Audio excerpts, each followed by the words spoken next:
I'm so excited you're going to talk about wild ginseng because wow, what a plant. Why have we stopped using American ginseng? The marketing concept is it's an endangered plant. As herbalists, we should not use American ginseng. That's not true. There really isn't a system in the body that American ginseng doesn't impact in some way. Absolutely. Welcome to the Herbs with Rosalee podcast, a show exploring how herbs heal as medicine, as food, and through connecting with the living world around you. American ginseng has been called many things: a root of vitality, a plant of legend, and a commodity worth its weight in gold. Well, in this episode, Phyllis Light shares stories of this revered herb, weaving together folk wisdom, trade routes, and the complicated dance of conservation. This conversation is rich with history, reverence, and of course, love for the living world. And I can't wait for you to join us. If you enjoy this episode, please give it a thumbs up so more plant lovers can find us, and be sure to stay tuned in to the very end for your herbal tidbit. Phyllis, I'm so glad to have you back on the show. Thank you so much for being here. Thank you for having me again. I appreciate it. Well, in anticipation of being with you again, I picked up your book once again. Yay. And have been reading through it, and just like once again am so taken with the amount of wisdom that's in this book. And this time, something that also really struck me is how great the stories are. Some of these, like the story of you almost dying, for example, with the double pneumonia. That's a good story. I mean, it's an edge of your cedar. I'm not saying it was a good thing that happened to you, but it was an edge of your cedar. But there's so many lovely stories, and I would love to hear some more stories of just your life growing up as an herbalist and just having that be a part of medicine being a part of the everyday, and what that might have been like. And I kind of assumed that, like, growing up it was just every day, you didn't know any different, but maybe in retrospect there's some things that maybe your family did or that was in the community that now looking back you're like, oh, that's different than like maybe other people necessarily experience.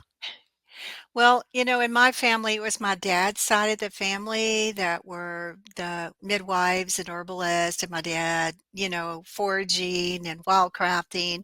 But my mama's side of the family was all about prayer and being a good Christian. But this is like an Appalachian Southern Christian. It's like a different world. It's like you wouldn't recognize it today, right? So there was a lot of prayer, and but there was also a lot of it was charismatic. There was the power of God can move you, and you'll move across the floor and you'll lay hands on somebody. There's a lot of healing, but there was also dream time. What did you dream last night? Tell me. So every day at the breakfast table, my mom would be like, this is what I dreamed. What did you dream? I mean, that was common. Wow. So dream interpretation was a big part of growing up then, but it was part of the community because that was the community. Signs were everywhere. So, the bird flew this way. That was the sign. Or, oh my God, it rained here, but not there. That was a sign. Or the lightning struck. That was a sign. Every single thing was a sign. That is still a big part of the community where I'm at. It was like, this is a sign. So I grew up with signs and dreams and kind of like this almost Christian magical point of view of the world on my mom's side of the family. And that kind of met my dad's side of the family that was really rooted in the earth and herbs and healing ways and midwives. So those were kind of like two different groups that came together, and that made me and my brothers and sisters, right? So just from that point of view, I think it's kind of unique. So like my Aunt Sadie, on my mom's side of the family, if it didn't rain for like a week or two, and the farmers in the area were getting worried, and this is kind of like a very poverty area. Almost everybody does agriculture, and so this is a big deal if it doesn't rain. my Aunt Sadie would be the one that the folks would come to and say, "Can you make it rain?" And so that she would go out in the woods and she would find snakes and she would kill snakes and she would bring them back and she would hang them either over a fence or over a tree limb, and it would rain within 2 or 3 days. It would rain. I mean, that was her famous thing. Once I saw a EPA photograph. Was it EPA? Yeah. Um, of the Depression era when they went out and did photographs and kind of cataloged the New Deal stuff, with Roosevelt sending people out. And I saw a pasture fence with snakes lined up across it, and I was going like, yes, this was happening someplace else too. Wow. It wasn't just my Aunt Sadie. Mhm. Um, it was like this was like community was like region wide, Wow. so these were kind of the superstitions, that are kind of magical things that were also present, at the same time. Mm. So there was a great deal of myth and mythology around snakes, Mm. especially rattlesnakes, and some of that came from the Native American influence. And because in Ireland they didn't really have snakes, and so in Europe there weren't all these bad snakes. And so when the settlers came over and they didn't have this awareness of all the different bad snakes in Alabama. So like 5 of them that can either put you in the hospital or kill you. So we always have to be aware of snakes when we're wild foraging. And Mhm. I am totally aware of snakes all the time. Mm. Um, Even like I was visiting Kathleen Kat Meyer once, in Virginia, and we were out for a walk, and she goes, "Let's cross this field." And I'm like, "Wait, what about the snakes?" Right? And she was like, "We don't we don't worry about snakes here in the city." And I'm like, "Whoa, I do." Because so so this kind of awareness also that here's this vast nature, here's this amazing nature out there, but we always had to be aware of the dangers in nature when we were harvesting. It wasn't, "Oh, let's go stroll around and dig American ginseng." It was, we have to be on the lookout for rattlesnakes. We have to be on the lookout for the coyotes. We have to be on the lookout for that. So it was not as safe and simple as maybe some people think wild foraging is, or it might be safe and simple in other parts of the country, but we always have to be aware of that here. Even today, we have Mhm. to be aware of, the wild things that are that we are sharing nature with, and it's important. Mhm. We give them their space, they give us our space, but I have never went out to hunt, like, for example, ginseng, which we'll be talking about, without seeing a rattlesnake. I Wow. have never not seen a rattlesnake ginseng gathering. So we always carried, like when the family went out to wildcraft, we granddaddy always carried a snake stick, Hmm. and we had snake sticks just to not necessarily kill the snake, but to my grandfather would had a long staff which helped him walk up and down the mountains, but also was called the snake stick.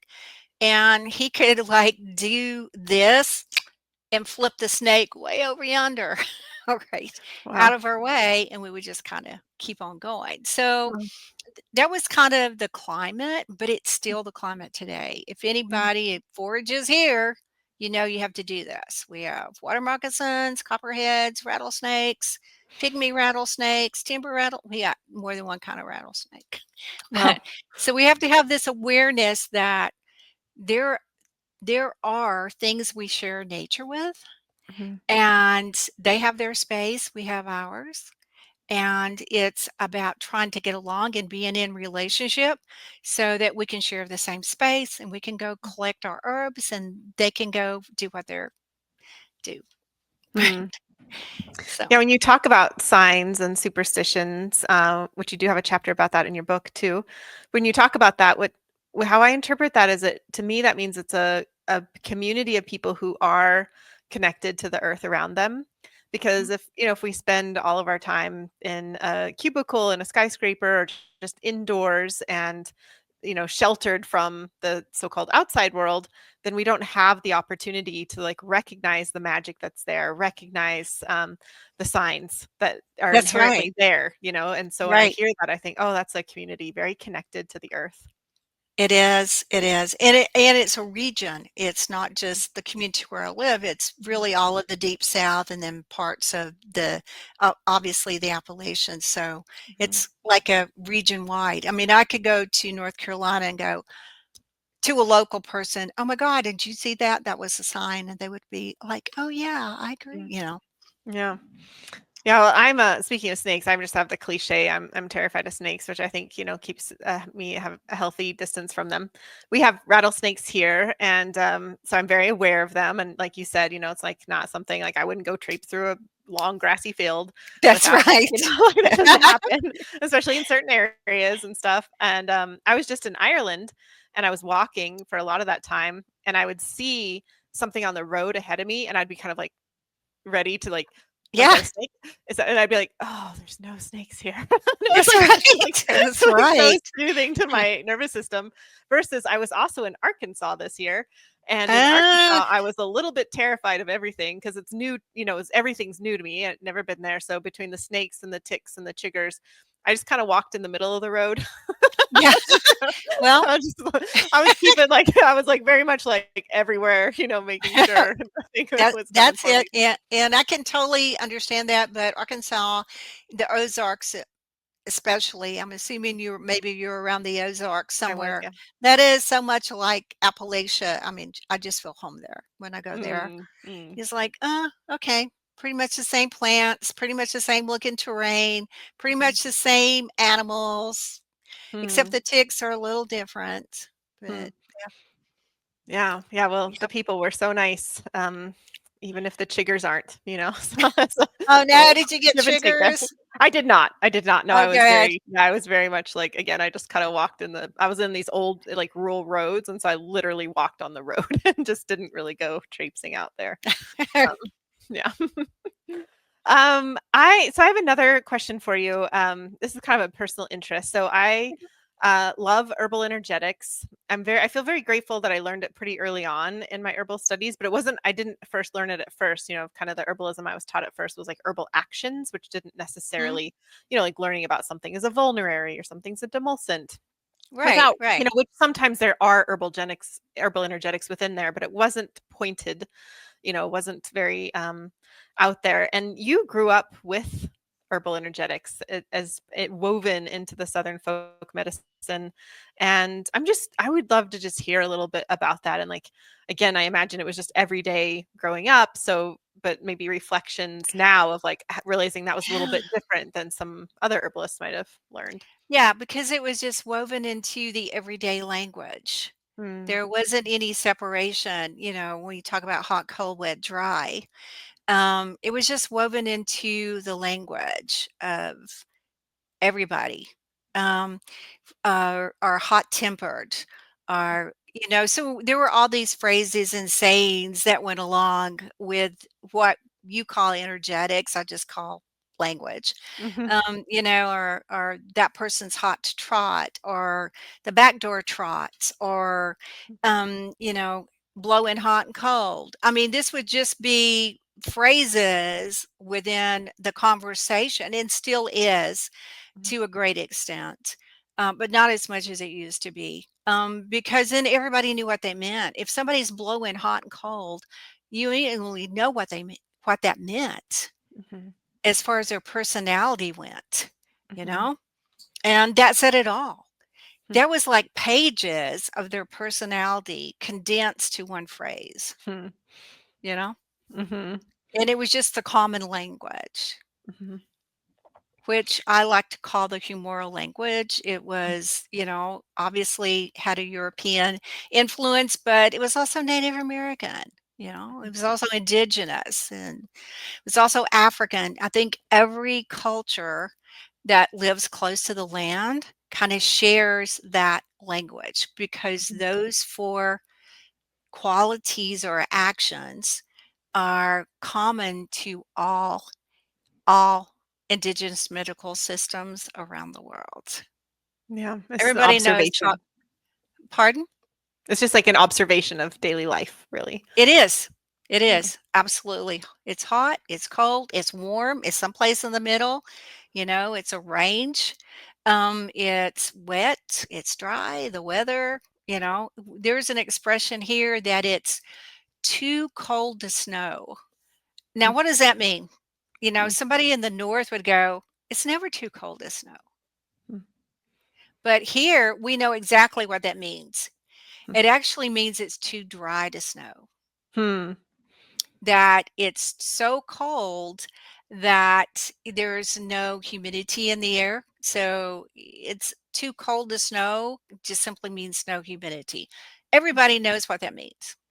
You don't Hmm. have to explain it to anyone. Although I've had to explain that to people moving into the area or, when I go outside the area, but it's just kind of like that common language that we share kind of in this region. Mhm. And you'd mentioned in our first episode that you had spent, like, you learned so much, lots of your herbalism from your family. You learned lots from Tommy, and it wasn't until like much later that you got introduced to like the wider herbalist world. And Yeah. I'm curious, like, at what point did you realize, like, oh, a lot of herbalists today aren't being like they didn't grow up with this humoral language? Well, the first time I realized that I had been invited to the international when Rosemary Gladstar was running the international, and she had caught wind of me through Matthew Wood because I'd met Matthew first, and and invited me up there, and I was just kind of shocked to realize that all these people were at the conference, and hundreds of people were all just learning about herbs, that they didn't, that this had been something they had chosen to learn. It wasn't a common thing that everybody knew a little bit about. So even though I grew up with herbalism in a family of practitioners, I grew up in a time period where every family had their home remedies based on herbs. So every family knew a little bit. Mm-hmm. But I'm introduced to this world where people are trying to reclaim something they feel like they've lost, Mm-hmm. right? And and the main gist of what I'm seeing as was traditional Chinese medicine was the main thing being taught at the conference. There were other um, modalities from different cultures because Rosemary at that time always brought people in from around the world, at least somebody from Europe, you know, um, Juliet, would come and, various people. But it was a shock to me to realize these people don't really they didn't grow up with it. They don't really know anything about it. And so they're coming here to learn. And it was surprising. It was like awesome too that they were willing to get out and travel and spend money to learn about herbs. And I'm like, I just grew up with it, right? Nobody had to spend money to learn it, but it was an awesome thing. So on one hand, I was just kind of flabbergasted that there were so many people that didn't know anything about herbs. I was a little upset. I'm gonna have to tell you, I was a little upset that the majority of the teachers were saying there is no American system. So hey, let's learn Ayurveda or let's learn TCM. And I'm going, here, we have Southern folk medicine, and it's always been there, and it never went away. But the South was so isolated that people just kind of forgot that, or weren't aware of it, or didn't know anybody from the South that knew, but it was already here. And then I was also very impressed that people were trying to embrace, the natural world and natural healing. So a lot of mixed emotions at my first herb conference, but Wow. it was like, yeah. Wow. Yeah, I can only imagine, Phyllis, what that must have been like for you. I wish I could have been a fly on the wall of your inner thoughts at that conference and just, yeah, what a, like a blessing and a shock and an amazement and yeah, so many things. It was a lot. It was a lot to take in, but, it was good. It was exciting also Yeah. to see all these people gathered, Hmm. wanting to learn. Yeah. Yeah, well, again, your book is so fabulous, and there's whole sections dedicated to Southern folk medicine and the energetics. There's also a section about the different cultural influences, and you've kind of already named some of them here, from Europe to Native Americans to African influence, and I'm sure there's more that I'm missing. And I'm curious, like, at what point did you kind of learn about all of these different influences on the system as medicine? Because again, I just imagine you like learning, from your family and maybe not learning the historical background at first. It was just a way of life. And so I It was was just kind just of curious. it just was a way of life, Mhm, and in the time period when I was growing up, there were, there were white people, there were black people, there were native people. That was the mix mhm, of the influences around, um, but everybody lived the same way. It was a poor area. Everybody grew their own food. Everybody did this. Everybody did that. Everybody went to church. It was the same lifestyle. mhm, And we were all poor. We all had to, nobody had indoor plumbing. It didn't matter at that point, typically what color you were. You either owned land or you didn't own land, and somebody else owned the land. You had to work the land. So, like, I had one grandfather who was a sharecropper, but we were all kind of in the same boat. mhm, And so I didn't think about us being different cultures when I was growing up. We were all just the same. You mhm, know, what's the difference? Our mamas had to make our clothes. You know, mhm, Nobody could afford to go to the store and buy a dress. Good Lord. You had to make your own clothes, and your mamas made your own clothes, and your mamas taught you how to sew. And, and it was the same regardless mhm, of what culture you wanted to look at. It wasn't until, the civil rights movement kind of blew through the South, and I say that in a very kind of humoral way because it was, like, fiery and violent, and there was a mhm, lot going on, um, and I brought a friend home from, community I went to community college out of high school, must have been about 18, and I brought my best friend home, and we stopped at the local store on the way in to get gas and to go in and get a candy bar and a Coke and go to my house, and mama was cooking supper for us. And the next day, my mama got a call from the KKK, and they said, "If we see another black person at your house, we are going to burn your house down." wow. So that was also the time period I grew up in. And that was the first time that I had this sudden, like, mental awakening of, even though we all lived the same way, even though nobody had any money, even though all of our mamas had to make our clothes, we all went to the outhouse, nobody had running water, there was this division, Mhm, within the South, right? mhm, So there was this division. And I have, other stories along that line. Um, of seeing crosses being burned in car wrecks and people's my uncle. So on my dad's side of the family, it's of native heritage. So, like, my grandmother had 11 kids, 2 girls, oh god, and 9 boys. And of 11 children, only 7 made it to adulthood because she lost that many kids. wow, She lost 4 kids, for 2 childhood illnesses during that time period that they died by the time they were 2 years old, right? wow. Yeah, but that was a common thing. as a kind of a rabbit hole here, a sidetrack, I have often take herb students to on an herb walk, and we go up the side of this mountain and look at black cohosh. We're looking at wild ginger. We're looking at skullcap. We're looking at all these plants, and we get to the top, and there's an old graveyard. And so I say to my students, go count the baby graves.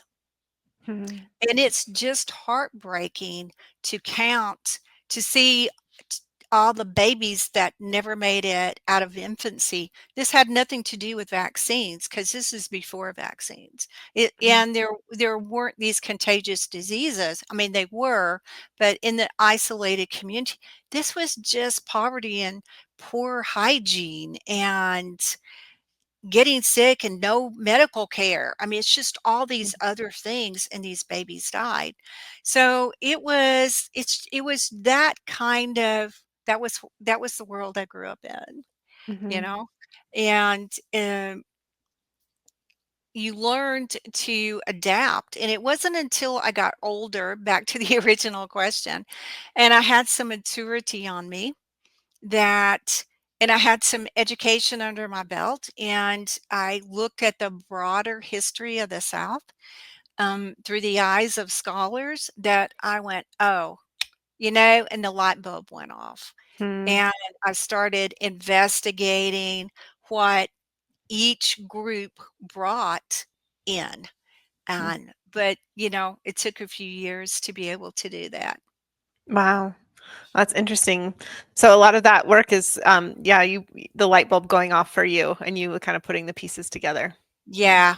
And then investigating the history, and then making my own, somewhat scholarly, investigation and research into the different cultures and the use of herbs and home remedies, Mhm. and tracing back, and just working my way back. Mhm. Well, I thank you so much for sharing these stories, Phyllis. I just find it so fascinating. I feel just lately I've been really enthralled with the South, but then we talk about snakes, and I'm happy where I live now. But it's really nice to learn about. And one of those plants, I'm so excited you're going to talk about wild ginseng, because wow, what a plant! I mean, it's just um, such an amazing plant in its own right, and then globally, how it's become such a huge plant as well. And Yes. anyway, I'm excited to dive into wild ginseng and hear your stories about that plant. Well, it was the primary plant that we foraged when I was growing up, because it was the one worth the most money. Mm, Bottom line, and it still is. mm, And interestingly, there were other plants. There were like pink root, which almost got harvested to oblivion. Um, but it's made its way back through conservation, and people just not harvesting anymore. The herb industry going, well, we don't need that much spigelia anymore. Um, but there were other plants besides American ginseng, but that was the one worth the most money. So it's really kind of interesting to think about ginseng as an industry, because I just kind of want to start there. Because without ginseng as an industry, there would have been no Light family going to forage.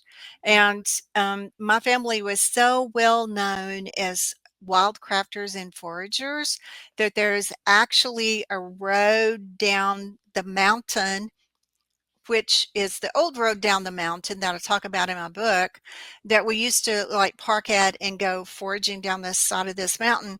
That when they renamed all the roads and streets in the county for the 9/11, it got named after my family. So it's now called the Light Gap Road. Um, yep. I mean, so the family was just known as wildcrafters and foragers. Everybody was. Um, I've even gone to, like, yard sales in the community, and some little old somebody, little man or little woman, would say, "And who are you?" And I'll say my name, and they would say, "Oh, did you know so and so Light? They used to hunt ginseng on our property."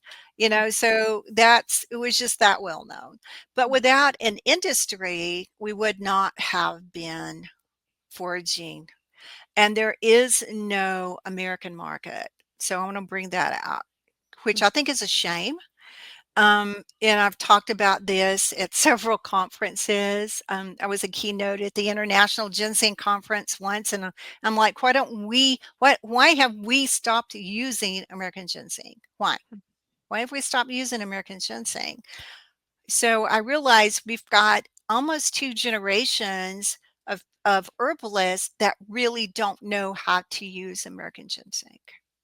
I've never been taught because the the marketing concept is that it's an endangered plant. So as herbalists, we should not use American ginseng.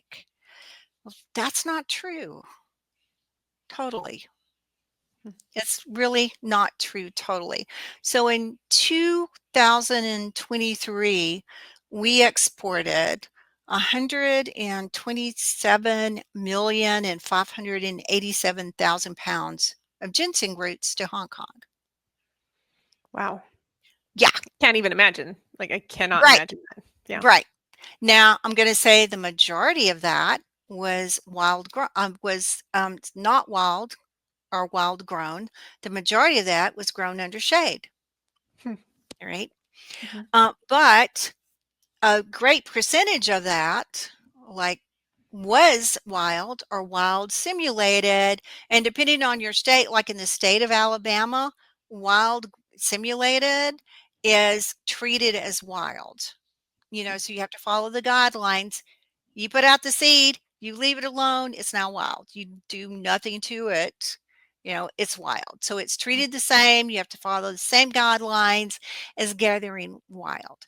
So there has been this huge industry for American ginseng being shipped out because they don't want us to use it. They prefer making the money by shipping it out. So, this is a new concept to some people to think about, that we don't use it. It's our herb. We've forgotten how to use it. But hey, let's send it to China Mhm. instead. Mhm. Its market.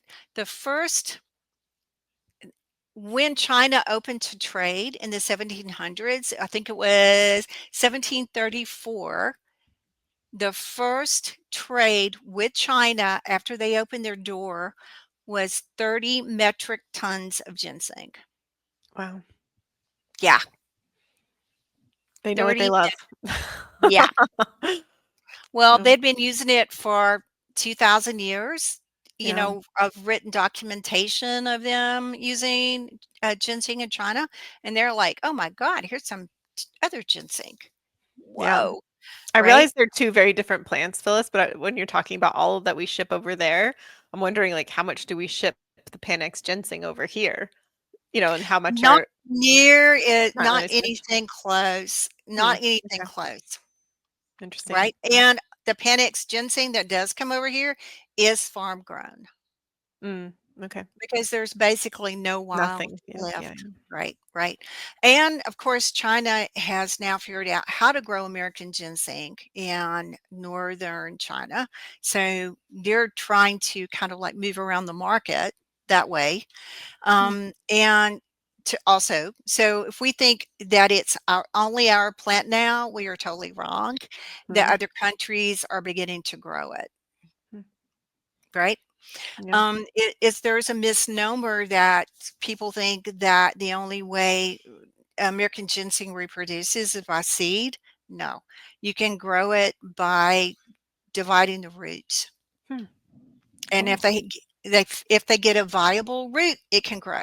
So it has been documented that they're growing it in Russia and they're growing it in China, Hmm. and they're trying to grow it in Korea. Which is actually when you think of Chinese ginseng, it's actually Korean ginseng. So Korea, what's now northern China, used to be Manchuria, is the home of Korean ginseng, which sometimes is called Chinese, but it's actually Korean. Hmm. Okay. So there has been this trade since the 1700s of sending American ginseng to Asia. One of the interesting things that came up when I was teaching at this ginseng conference, which there was a huge number of Asian ginseng specialists or buyers in the audience, is how they use American ginseng differently in Asia versus how we use it here. Hmm. So if we think about the global market, supplement market, the global herbal market, let's call it the global herbal market, just ginseng sales make up, depending on the year, 1/5 to 1/4 of the sales globally. Wow. Wow. I Yeah. did not know Yeah. that. Yes. So there is this kind of concept for most Americans, particularly American herbalists, that here's this plant, we're trying to conserve it, we're not going to use it, we don't know Mhm. anything about it. But hey, guess what they're doing with it in Asia? They're putting it in their yogurt. Hmm. Seriously. Hmm. It and that's what they do with the shade grown. It goes in their food, it goes in their yogurt, it goes in tea. Almost all packaged over-the-counter medicine in Asia has a little ginseng in it, and that's what they do with it. The wild grown, that's premium, and if you happen to be a digger, um, if there's any diggers out there, because this is what we call people who, go ginseng hunting. We used to call ourselves hunters because we're going to go hunting, but now we call ourselves diggers.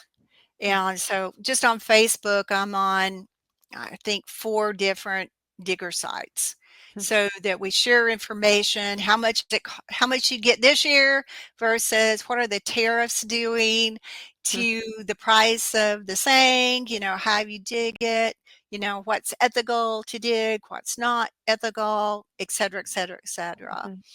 So the tariffs have made a huge dent in what you can sell the saying for that you dig, versus what it was like pre-COVID, Hmm. before the first tariffs, before Trump's first tariffs.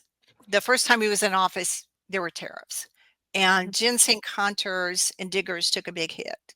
Hmm. And this has gotten even worse. So right now, for a green pound of ginseng, and by green, you've dug it, is fresh. It's not dried, so it's called green. It's about 430 a pound. But if you dry it, you're looking at about 1,500 a pound for dried ginseng. Wow. Whoa. Yeah, and it's all going over there. Wow. Yeah. So, I mean, at that price, how can we use it, Phyllis? I mean, Well, a lot of ginseng is not used because it's graded, Mhm. right? And they want the pretty looking stuff with a little arm on it. Mhm. And there's a lot of too small plants, nubbin plants, too small roots, a little nubby roots that aren't used, um, can't be shipped out, and do kind of end up in the market. But Mhm. at that price, that's a lot of ginseng, 1,500 dried pounds. I mean, $1,500 for a dried pound. There's a lot of roots in that. It's not Mhm. beyond our use. Mhm. It's Okay. at all. It's way cheaper than rose essential oil. How many Mhm. rose petals do you go make that? It's Mhm. way cheaper than a lot of other herbs, Hmm. but it's not. And if we develop to market here, we could actually shift that. Mhm. It would give our diggers a home market, and we wouldn't be at, the what the wouldn't have the constraints of international trade Mhm. or tariffs. We would have a home market, and Mhm. so having a home market would actually make the price come down Interesting. as opposed to the tariffs, Mhm. right? Yeah. Hey, friends, it's Rosalee. If you've been nourished by this podcast, If it's helped you feel more connected to the plants or more grounded in your own herbal path, then I'd love to invite you to join the Herbs with Rosalee podcast circle. This special membership helps make the podcast possible. It supports everything we do behind the scenes, and it gives you a chance to go even deeper with the content that you love. Inside the circle, you'll get exclusive herbal resources, live classes each season with some of my favorite herbal teachers, and a private space to connect with fellow plant lovers. It's where the heart of our herbal community continues to grow. To learn more and join us, visit herbalpodcastcircle.com. Your support means the world, and it helps this podcast continue to bloom. Well, I could see too, just like I can hear in your voice it's like we're just shipping all of this plant that's from the lands that we live on over there, and many herbalists aren't using it. And and I would agree. I feel like I've always been told, like, oh, if you use American ginseng, very judiciously, very cautiously, because it's endangered. I mean, that's just that is repeated over and over again. It is. Yeah. But we're sending it over there. Yeah, by the tons. Yeah. Yep. Yep. By the millions of pounds. Right. Yeah. Yeah. It's amazing. Yeah. Well, I'm curious to talk about the gifts of American ginseng and how we might work with it. And I have 1,000 questions, so I think I'll just let you dive in and see where it takes us.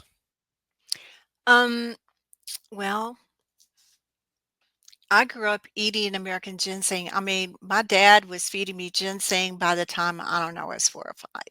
So I've always had ginseng in my life. And the traditional way to take it was just to eat or nibble on the root and kind of gnaw on it. And it's really woody. First, the bitter hits your mouth, and then the sweet, just seconds apart from each other. Or to make it into a decoction and then drink the tea. But my dad kind of considered that a waste. But because because you have to put more in there to boil it. Just chew it. Just chew this tiny bit. That's all you need. So that's how I grew up, and we always had ginseng. We actually had the kitchen drawer where the matches and the rubber bands and everything. We had little bits of ginseng all in that drawer. And after my dad died, I went through the drawer. I said to my mom, "Do you want this ginseng?" And she goes, "No, I'm just going to throw it away," because my mom didn't do herbs, right? And so I still have the little bit of nubbins left from that. And so some of this little nubbin ginseng, because you couldn't sell it, is like 50 years old. It's been dried, maybe longer than, I don't even know how long my dad had it in the drawer. But it doesn't matter. I take a little bite and it's still bitter. It's still full-fledged bitter, and with a hint of sweetness behind it. So even dried and aged, it hasn't lost its potency. So I mean, how many herbs can you say that about? That 50 years later, this dried root still has potency. That's a huge thing right there. Yeah. It's was considered a panacea for whatever ailed you. There was not a thing that ginseng couldn't be used for, period. You just had to know when to use it, how long to use it, and what strength to use it at. And so that's what my family did, that because ginseng was kind of the specialty within the family. So that's how I was taught. Oh, a little bit for this, more for that. And it just depended on the situation. So there really isn't a system in the body that American ginseng doesn't impact in some way. Absolutely. And I know we talk about it herbally as an adaptogen, and it's been researched as an adaptogen, which we are assuming there's HPA, hypothalamus pituitary adrenal axis influence going on, but it impacts the thyroid. It impacts the reproductive system. It impacts the cardiovascular system. It impacts the blood sugar uptake, insulin. There's not a system. It impacts digestion. One time I was at a conference, AHG conference. It was in, I want to say Santa Cruz. It was somewhere out west, and I had some really bad Mexican food. I don't even know if anybody can sympathize with that. but but I am in the hotel room walking around going, "Oh, it would be good if I could throw up." Because it's just sitting on my stomach, it's not moving, Mm, it's like I drank a Coke, I'm trying to burp, and I'm limited, ah, but I always carry, ginseng with me when I mm, travel. I always carry a little, and I was like, "All I've got is some ginseng. How much ginseng do I need to eat to tell my gallbladder to move this stuff on out?" Because my gallbladder was tap dancing, let me tell mm, you, mm, after that bad, greasy Mexican food. So I just sat down and started chewing on a root. And literally that bitter, and I chewed and I chewed. And within 5 minutes, I literally felt my gallbladder go, ah, mm, the bile moved, my stomach emptied, and within about 20 minutes, I'm also going to poop. Right? Let's just be, we're herbalist. We We're herbalists. understand, Yeah. right? Yeah. Right. It just pushed it all the way through. It Mm, was wonderful and amazing. And I was like, thank goodness. I am so glad I brought some ginseng with me. mm, But there's literally not a system it doesn't affect. mm. I can't think of one. If Mm-mm. someone had asked, like, if someone had bet me, like, I bet you $20 that American ginseng would be great for bad Mexican food that's sitting in your stomach and not moving, I'd be out $20. I mean, I won't now because now I know, but that is very surprising to me. Right, well, it's bitter, it's gonna be Yeah. bile. Yeah, makes You sense. just right? You just have to know how much. And it was traditionally used as a digestive aid in the South Hmm. and, to for constipation, you know? That's Mm, not the top use for it, but it certainly is one of the uses for it. mhm, Absolutely. I grew up, constipated, have some ginseng. mm. Yeah. Interesting. And when you work with it today, Phyllis, do you have like specific indications or can you tell a story about someone you recently recommended it to? Okay, so my more current, maybe modern, less connected to traditional use, more by that's what I mean by modern, is for people who are so stressed they can't sleep. Ooh, interesting. Yeah. And so I know a lot of herbalists, and occasionally I do too, might think skull cap or passion flower, right? For that, you're so tired, you can't sleep, you got the thoughts going round and around your head. But, from kind of like the indication is you're too tired to sleep. You don't have enough energy to go to sleep. Your energy is Mm, caught, your energy has been diverted. You don't have enough energy to sleep. I don't even know how to explain it better than that, but if you have a question about that concept, let me know. But I think we've all experienced being so tired that we've laid down to go to sleep and sleep is not coming and we toss and turn all night, mhm, right? Thoughts, whatever. So that American ginseng is amazing for that. And people can get into that kind of cortisol situation that happens with stress, that they get where they wake up and they're tired. They don't feel refreshed. Even finally they go to sleep, but it's not refreshing sleep. It has not invigorated them. It wasn't restful. Just a little bit of American ginseng every day for about 10 days, hmm, sleeping, hmm, sleeping. Because now you have the energy to sleep, your mind is relaxed, your body is relaxed, that you have energy to sleep. It is amazing how that works. hmm, So it's one of my favorite uses these days. Um, I prefer it over skull cap. I prefer it over passion flower for that. Passion flower and again, it's going to depend on access to herbs. Not everybody has access to good quality, ethically wildcrafted American ginseng tincture, for example. Mm. So I do think tincture works great, even though traditionally it would be water soluble. Um, if you can get an ethically wildcrafted tincture, 3 drops, and people go, "That's not enough. How am I gonna go to sleep with 3 drops?" You're not trying to go to sleep.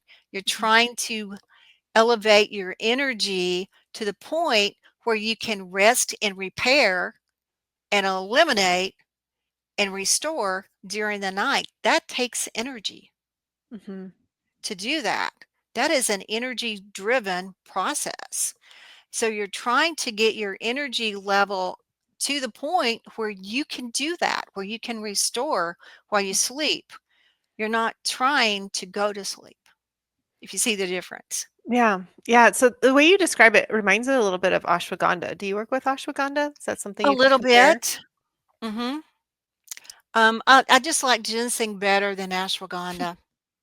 Okay. Well, I've tried them both, and I don't think ginseng kind of like trips up the thyroid the same way the ashwagandha does. Hmm. But Okay. they do share some other properties, Okay. right? And if you have good quality in the field passion flower, which is a whole different kettle of fish. So I was taught passion flower absolutely has to be tinctured fresh, or you've lost half of it, because Mm. there is an aromatic property to fresh um, passion flower that you don't get when it's dried. It's gone when you dry it. But if you tincture it kind of like fresh, it's there. And then it's like 4 drops of ginseng. It's like 4 drops of passion flower. It's like somebody went clunk to the middle of your forehead and you're out. Hmm. I mean, it's a whole different herb Interesting. um, when it's tinctured that way, Mm. when it's processed that way. Mm. And its uses then widen. Passion flower's uses widen. So Mm. sometimes I do passion flower because that's how I gather and process my passion flower is fresh. And but generally for this stressed out world we're living in, it's going to be American ginseng. Mm. And would you ever work with the two of them together? The ginseng and the passion flower? I have. Seems like they Um, might be complementary in some way. they are complementary, but before I kind of like knock somebody out with passion flower, I like to understand or see or get feedback that their energy level is beginning to come up a little bit, that Mhm. they can feel it in the daytime. Mhm. Too much American ginseng and it's what's the word I'm looking for? It's like the adrenals have been punched and forced to do something. Hmm. Right? So you don't want that.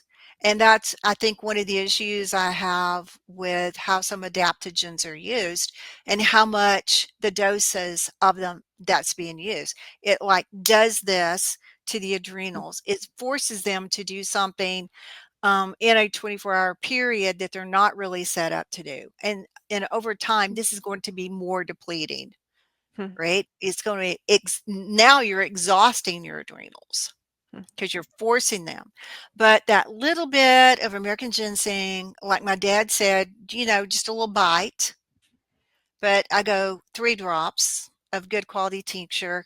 It nudges. There's a little nudge, and it helps restore the adrenals instead of forcing them. There's Mhm. restoration of the adrenals, just a little nudging. So it takes, 10 days to 2 weeks. So I like to see that little nudging happen before I go, okay, now let's add something else in so Hmm. that I Mhm. know it's working.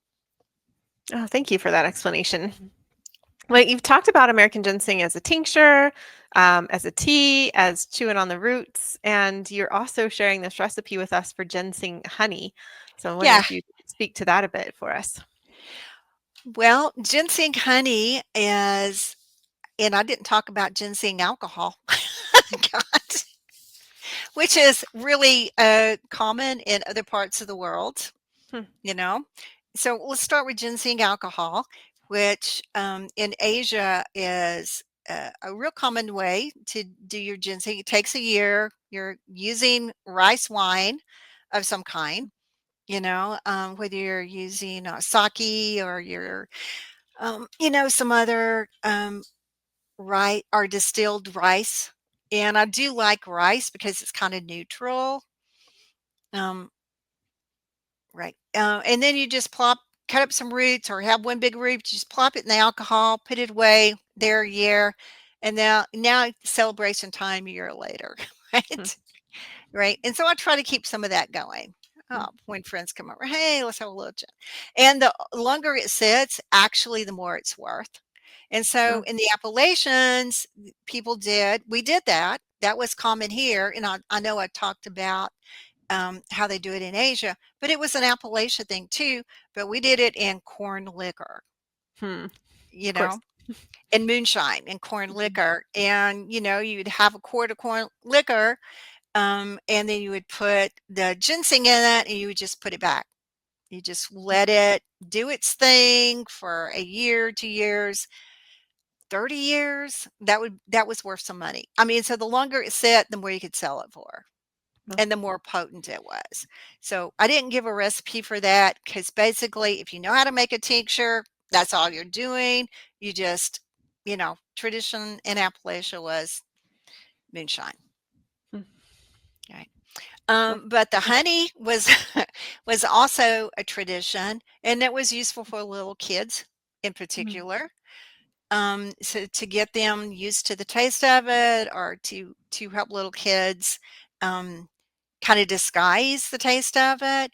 But it's also kind of nice. You can either use a whole root, or you can cut a root up, which is probably the better way to do it. So you got more surface area, and it doesn't have to sit as long to what we call cure out, but what herbally would call infuse. Right, right. Uh, so, first you have your honey and whatever jar you've got it in. Keep mine in glass. And then you chop your ginseng up, you put it in there, put a lid on it, and you put it in a pan of water. And the water is only like that much. You don't want it to go too high up on the jar because the jar will float. If you've ever done honey in a jar, at some point it floats. So you only need about this much water, and the heat is almost as low as you can get it. And this is so that the honey liquefies. Now, if you're using raw honey and you want to keep the rawness, you need to keep it below 95 degrees. Okay. Or at least below 100, but 95 I think is. If you're not using raw honey, well, then it doesn't matter. But the honey is not going to liquefy well if the heat's up too tight. So up too high. So when I do anything in honey, including ginseng, the heat is as low as I can get it, and it might take an hour, Hmm. might take hour and a half or 2 hours. But the honey is now like water. Hmm. It says liquid as water, flows as well as water. And the ginseng has started to infuse. If the honey start gets foam on it, you've lost it. Hmm. The heat's been too high, you've lost it. So you don't want it to foam. So after it gets to this kind of wateriness, then you can move it to a dehydrator, or you can leave it where it's at. You just want to make sure you don't go over 95 degrees, and it depends on what you have. So I don't have a good dehydrator that I can set the temperature on. So I kind of leave it where it's at for another 2 or 3 hours, and make sure, if water is evaporating, I add some. But truthfully, at that low of a heat, water's not really evaporating. You're not getting much evaporation at all. But then you can move it to a dehydrator and make sure it's 95 and leave it for about 6 hours. And it continues to cure out or infuse. And then after, I don't know, 6, 10 hours, whatever you want to do, 6 minimally, 10 might be a little better. Then just put it on the counter and let it continue to cure. Or stick it back in your cupboard, let it continue to cure out. You've had enough heat, everything is softened up enough, and then strain it out when you feel like, oh, it's done. Go ahead and strain it out, get the ginseng out. Oh, by the way, this is for dried ginseng. If Okay. it was fresh ginseng, it would be a kind of a different way. Would need to dry it a little bit because you don't want that moisture. Okay. Won't cure the same way. So dried ginseng. And strain it out, and you have ginseng honey. Or if you're lazy like me, you just leave it in there. Yeah, and don't strain it until you absolutely have to, and it's the bottom of the honey. And then you reheat the whole thing again, Mhm. because it's become honey again, it's Mhm. become the viscosity has changed, and so then you have to reheat it, but hey, I And get you mentioned busy. this is yeah, I hear you. I have a couple projects like that in my kitchen as well. Um, Yeah, you mentioned this is great for kids and, or I imagine anybody who loves honey. yeah. In what ways do you like to use this, for what in particular? Well, it makes a nice little, what is the word I'm looking for? Tonic. Because you're not using a whole lot of ginseng, and maybe that's Mhm. something I need to say here. You're only, if you have, let's say, a pint of honey, ginseng is so strong, you're only using a few little pieces. Mhm. So if you had a root, let's say this long, you're only using about that much. Oh, wow. Okay. Yeah, that's how strong it is. So This for is why. people listening, that's like an inch long. Yeah, yeah, it's like an inch long is all you're using, and then you're cutting that up so you got more surface area, but it's only a tiny bit of root. Wow. And but you will taste it. There's ginseng in there. The honey Mm, taste has been subjugated now by the ginseng taste. mhm, But it makes a nice little tonic for whatever ails you mhm, to kind of like boost your immune system. Nice little tonic going into winter. mm, Um, my dad would put it on a butter biscuit. You know, it's he'd say, "I'm a little tired today." At breakfast, he'd put a little on a butter biscuit, and that's what he ate. You yeah. know, we also did it. Talked about honey, but we also did it in sorghum. I don't know if Mm, anybody's familiar with sorghum syrup, which is cheap and really common in the South at a certain time period. And we made ourselves. My dad made all of our sorghum syrup self. The people in the community would kind of come together, 2 or 3 men, and make syrup. And mm, everybody got to take some home for their family. And then whoever grew the sorghum got the rest and they sold it. mm. So we always had sorghum and it was always handmade and Wow. fresh. And so we use that a lot like honey, but it has a really strong taste as compared to honey. Um, and not everybody likes sorghum syrup. Um, but I grew up eating it. I like it. Mhm, But it often got used the same way that honey did. So sometimes things got infused in sorghum, or things got sweetened with sorghum, etc. hmm. But it actually tastes a little bit. It tastes better in honey. Okay.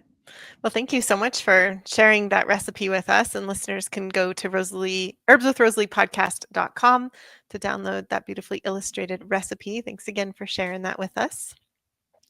You're Is welcome. there anything else you'd like to share about ginseng before we move on, Phyllis? It just a quick rundown of some of Mhm. the things that it can do. How about that? Sounds great. It helps improve thinking and cognitive ability, helps improve memory. And there are some studies out there right now of, can this help with Alzheimer's, or can it Mm, help prevent Alzheimer's? mhm, There are studies that show that ginseng increase or improve impotence in men, and it's my number one go-to for for guys of a certain age that are having problems, I say give 3 drops a day, 2 weeks to 3 weeks, and I've never seen it fail. Wow. Um, truly. There it does boost, the immune system, it increases white cell count, and so there are studies out there that show that. Um, and of course, it's was always a traditional use, but there's also studies that show that it helps make antibiotics work better. Oh wow. Yeah, if you're doing ginseng with an antibiotic, the infection heals faster. I mean, the antibiotic works better. Hmm. You right. Um, it, increases endurance, it increases energy, helps increase muscle mass. If you're working out, a little ginseng can help you build muscle and increase muscle strength. And so, there was a time period in the Olympics where, um, particularly Russian athletes were using ginseng to help increase their endurance.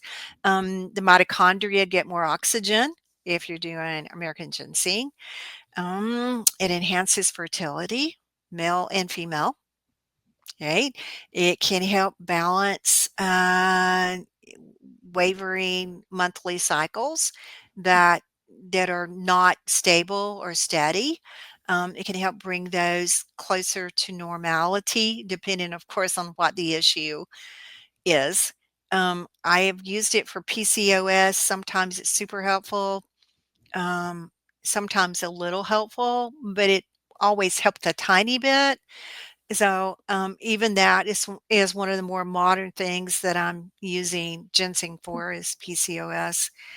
And so it helps enhance all neurotransmitter activity, and that's what some studies have shown.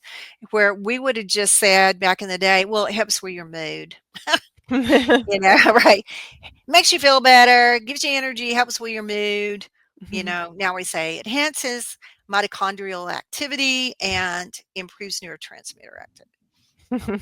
Let's Thank you. update the language. I like both both those transitions, so they're Yeah. both helpful. Yep. Wonderful. Well, thank you so much for sharing that rundown with us too, Phyllis. I feel both excited to work with this plant more, and also again, like, I had also approached this like, oh, it's endangered. Would I guess, but there is some concern there, right? Like we do want to be looking for ethically wildcrafted or perhaps shade Yes. grown. It's not like Yes. we're getting a permission slip to use as much as we want wherever it comes from. Well, to legally dig sang, you Mhm. have to follow certain guidelines. But Okay.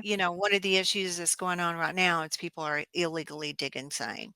Okay. And they don't have their license. Like in the state of Alabama, and all there are 34 states where American ginseng grows. 34 states. It grows from the Gulf I of didn't know that. Mexico. Yeah. For some reason, people think North Carolina and Wisconsin are the only 2 states it grows in. No, it is home 34 states. Wow. I've Well, to its had credit, I only think of it growing in Alabama because of you, Phyllis. right, I am right. also Well, thank misinformed, you. but but Thank yeah. you. Well, I've had ginseng from Mississippi, from the Gulf Coast of Alabama. I've had ginseng from West Virginia, Louisiana, Arkansas, and all places in between, Wow. Wisconsin. I haven't had wild from Wisconsin. But it grows from the Gulf Coast all the way up into Canada. 34 states called American ginseng called home, but only 19 states gather ginseng in the wild. Okay. All right. And to do that legally, you have to have a ginseng license to do that. Mhm. And then you can only sell the ginseng you've gathered from the wild to somebody with a license to collect it. Mhm. And then they sell it someplace else. Right. Okay. Um, so there is a black market of people who are not ethically wildcrafting, because ethically you have to wait till the seed forms. You are supposed to plant the seed Hmm. on the ginseng plant. As a digger, you're supposed to plant that seed. Hmm. But now we have diggers who are just going, oh, it's July. It's not even ginseng season yet. There's no seed, but I'm going to dig this. And they may or may not have a license. But there are then the jobbers or the marketers who are buying it, even though they're Mm, not buying it legally, mm, right?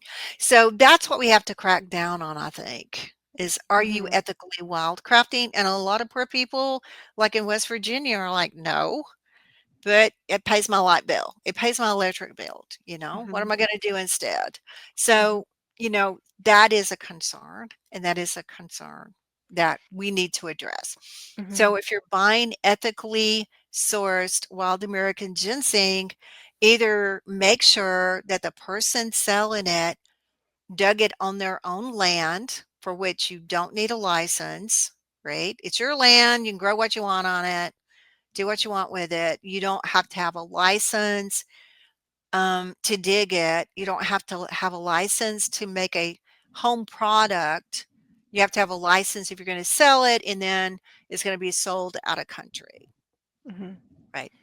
So check, ask questions, make sure that either the person grew it themselves, it was wild on their land, or they're wild growing it themselves, or make sure they bought it from someone who ethically wildcrafted okay, and replanted the seed. okay. Is that pretty good germination rate on those seeds? Just curious. Yes, but they're hard to track Yeah. because they don't all come up the same year. Oh, A, gi- interesting. a ginseng seed can stay in the ground 2, 3, 4 years before it Mm, comes up.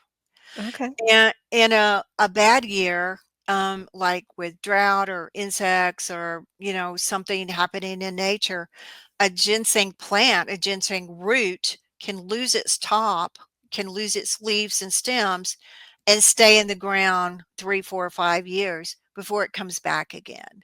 So it makes it a little Mm, hard to track both. It makes it hard to track populations.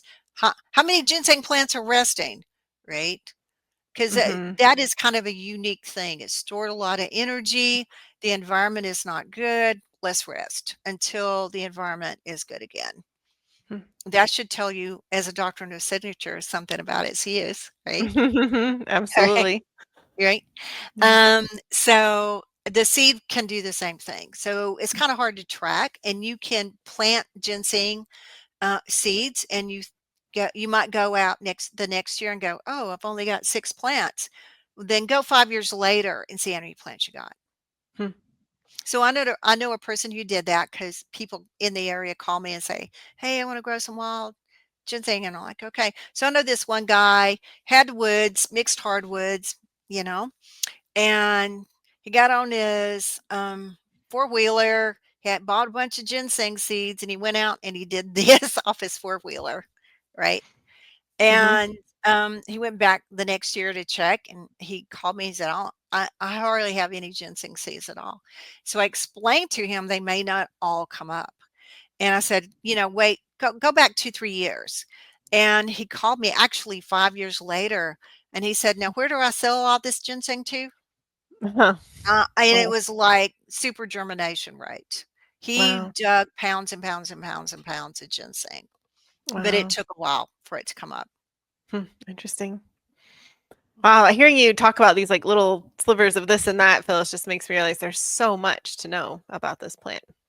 There really is. Yeah.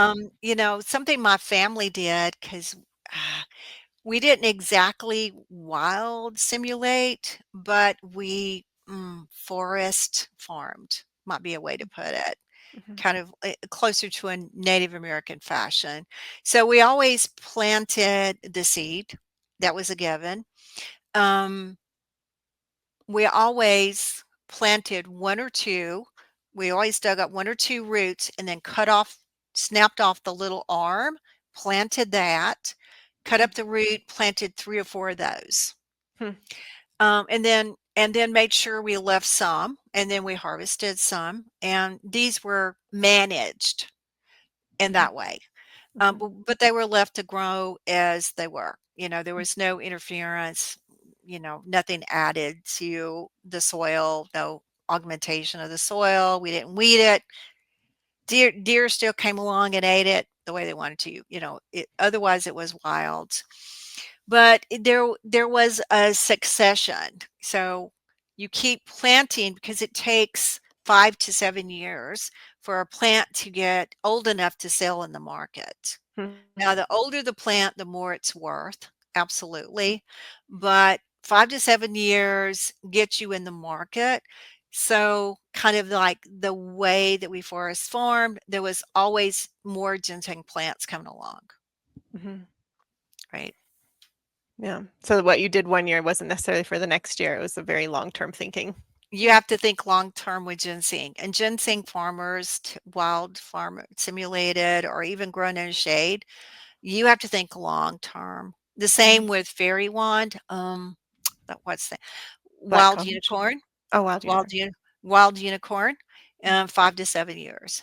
Mm. So this is a long term investment. Yeah. Yeah. Yeah. Well, thank you for sharing so much wisdom about American ginseng with us. I'm excited to find a good source and to work with it. And I think I strength train, so I'm curious just to try 3 drops a day and see Yeah. how that goes. Yeah. Yeah. Awesome. So yeah, Thank you. thank you so much. Well, I'd love to hear what projects you have going on, Phyllis. I'm loving Yeah. Southern folk medicine so much. Again, this is I think the third time that I've gone through it. I'm wondering, do you have any Oh, other well, thank books you. coming down the Well, corridor? I'm working on a second volume to Southern folk medicine Oh, where where I'm going into some of the things I kind of touched on a little bit deeper, like the high blood, low blood, thick blood, thin mhm, blood, where I just had a few sentences about them in my book. I'm going, deeper into that. So I'm working on that and more stories of Southern folk medicine. lovely. I'm working on that. And yeah, I have a new project also I'm working on. So I'm kind of, you get more than one project going and you work on this one and then you go, "Phew, I'm getting tired." Then you go over and work on this one and then you go back and work on this. So the other one I'm working on is, um, I don't even know how to, let me give me a second, how to explain it. So in my investigations over the years of ginsengs around the world, and I stumbled upon this really interesting fact, but it was something I already knew, but it was kind of like something now I'm investigating. So my dad was in the Korean War, right? And he got shipped to Korea. He hated fighting, but he loved Korea because he, they're in the mountains. He goes, "Oh my God, this is Alabama, and there's ginseng. Is that ginseng?" That was my dad. Mm, So he felt kind of home in the wildness of Korea mm. during the war. Um, so when I was born, I actually got a Korean middle name that probably Southerners are not pronouncing Korean at all, but that was what, my dad liked it that much because he was like, it's just like home. It's just like where we live. And he felt at ease on the land, right? And so that was always in the back of my mind. And I've always had this like little energetic connection to Korea from the stories my dad told me. And my dad was a paratrooper, by the way, too. Um, I, jumping out of planes into a forest area. And he loved it because it was just like, he said he looked out and it was just like home. It's like being Mm, on a bluff. And so anyway, um, I've always had this little connection. And so over the years, I've compiled little bits in here of herbs, and ultimately, we share the South, only the Southern Appalachians, only this little bit of Southern Appalachia where I live. We share 45% of our botany with Korea. Isn't that wild? wow. Wow, that is wild. Isn't that wild? And Yeah. so that's why there's an American ginseng and a Korean ginseng. Mm, Right. And they're not the same species, obviously, because somebody gave them different names, right? mhm, Those are just names that were given. based on location, et cetera, et cetera. But I've started down this rabbit hole of not just the sayings, you know, but all these other plants. We have redbud, they have redbud. I mean, I could go through a list of native herbs here where I live that are the native herbs in Korea and that little area of what is now northern China. So I'm down the rabbit hole on that, kind of comparing how did they traditionally use ginseng in Korea? Not the modern kind of marketing multi-million dollar industry it is in Korea, but what was the tradition in Korea of, what was the tradition of using redbud? I know how I was taught to use redbud as medicine. I know how I was taught to use these wild skull caps. So all these wild plants, I'm kind of like comparing, not comparing species, because yeah, it's interesting, but don't really care. Don't tell a botanist I said that. I'm No, more interested in the just focus. between you and me. Yeah. Yeah, between me and you, um, you know, I want to know the focuses and how they developed. So, Mm, and kind of this comparison and contrast, based on culture, mm, right? But something interesting I found out in this process that when there was the supercontinent of Appalachia and Korea were the same. They were the same landmass. mhm. All right. And that's why we share more than 45% of the same botany. Well, Yeah. I have read about that before, and found it fascinating. I love that your dad didn't need like some scholarly field study done. He just landed there and was like, "Yep, I know these plants." Yeah. It's what he did. He went, Yeah. I know these plants. Yeah. And he started gathering them and using them. And if it hadn't have been for a war, he would have had a really good time. he, Mm, there was some aspects, he was having a really good time. And yeah. then there was the fighting. That wasn't fun. But Yeah. the other part was, yep, he just landed and went, wow, Hmm. I know this. Well, I feel like I need to ask, what does the D stand for? Phyllis D. Light, Dewana. Dewana.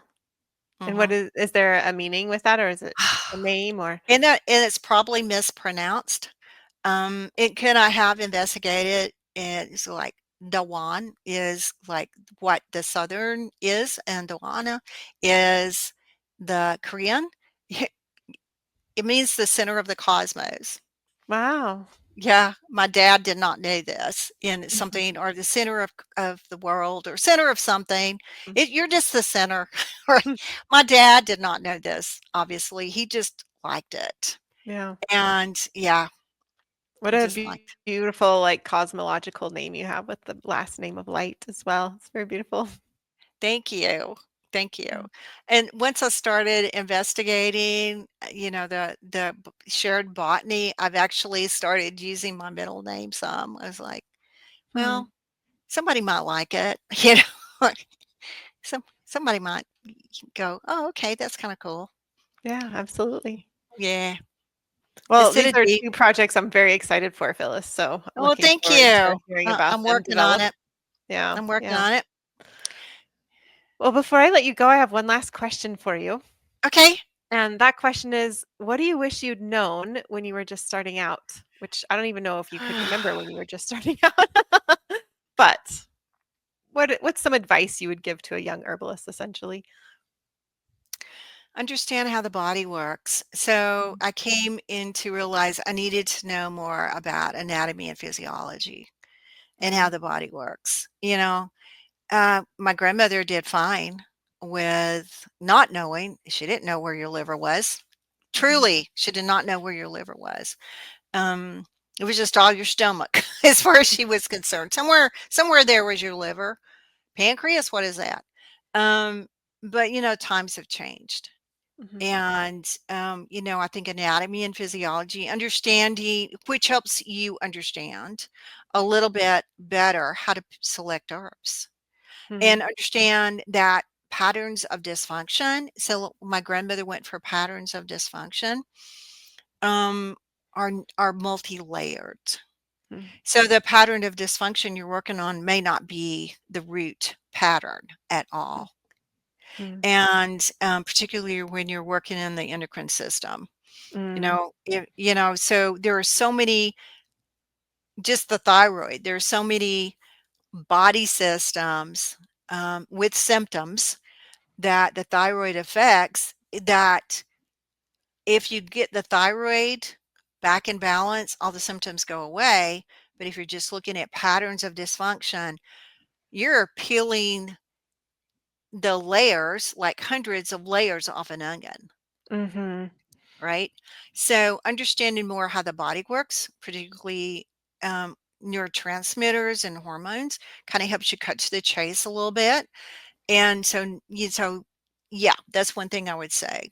Mhm. Kind of understand that as patterns of. I still look at patterns of dysfunction, but I'm looking at the patterns of dysfunction now in relation to the body system and herbs, where my grandmother looked at patterns of dysfunction in only relation to herbs. Mhm. And she helped a zillion people, don't get me wrong. And Mhm. I still use it, but it's just way more efficient to have that deeper understanding of how the body works. Mhm. Do you spend time with labs? Do you get labs from your clients and I yeah, do. it's part of it? Yep. Yeah, I do. I look at labs.